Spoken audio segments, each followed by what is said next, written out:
last time we talked about what would a world look like in the distant future of My Hero Academia. In the last video, I talked about what this world was going to look like, and today we're going to start a story about what is happening in this distant future.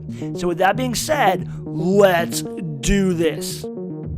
I am done being your factory, Yaoyorozu spouts as she glares at a man with a half-melted face called the Dealer. I see you're growing resistant to my charms. The man reaches out and puts his hand on her mouth. It glows for a moment. Her eyes roll up and glaze over. Bring in the Mind Bender.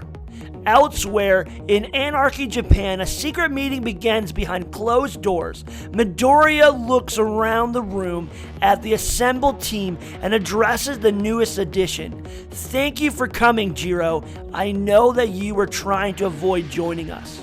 Jiro's quirk, Earphone Jack, is essential to the mission they are planning. This band of former heroes will need our help to find their target's exact position. The woman wanted to stay out of it to protect her family.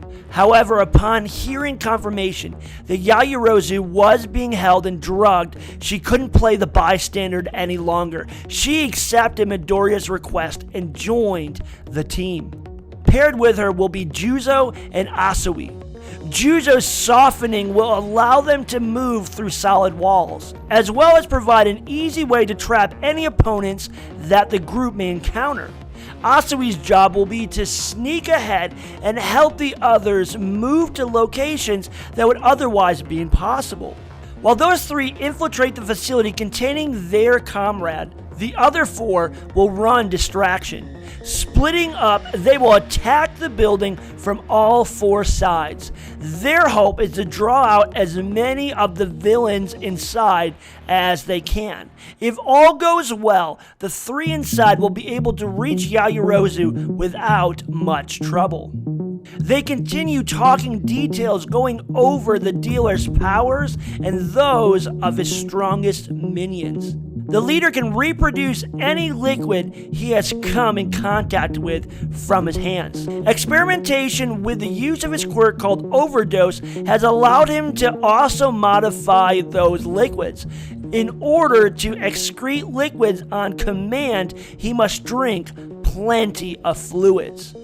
Second in command is his wife, a scientific genius referred to as the Observer. She can analyze the properties of anything that she looks at long enough. Her quirk requires her to study an object or person for at least 30 seconds. If she blinks or her concentration is broken, then she learns nothing. Studying an object for longer than that will give her more information about it. While her quirk study session is of little use in combat situation, she is adept in martial arts and a great marksman. Neither of these two really run the show anymore, instead leaving most things in the hands of their son, Mr. Crybaby, a man that loathes the name that he took as a child but cannot seem to get rid of it. He cannot seem to shake it off. Everybody keeps calling him by this name. His quirk, Tearful Occasion, allows him to change the properties of his tears into any liquid that he has looked at for at least 30 seconds. Like his father, he must consume lots of water to use his quirk. Often seen at Mr. Crybaby's side is a man referred to as Creature. His quirk, Beast Mode, gives him the ability to change into any animal. He must know of the animal and has to have at least seen a picture of it. Beast Mode only lasts 5 minutes at a time and requires a minute cooldown in between uses. More recently, thanks to The Observer, Creature has learned to mix and match animal parts when transforming into beast mode. These 4 are the most dangerous that the enemy has to offer, but they command a small horde of lesser villains. In addition, their territory is anything but safe, filled with those desperate enough to do anything in order to survive. The mission will be tough, especially for those running distraction. But if all goes well according to plan, then Asui, Jiro, and Juzo will be able to get in and get Yaoyorozu out without having to fight. But when does anything actually go exactly as planned? The fighting has just started outside, whispers Jiro. Fortunately, it seems few villains are left in here. I imagine they are keeping Yaoyorozu in the center of the building, replies Asui, before she turns and heads deeper into the building.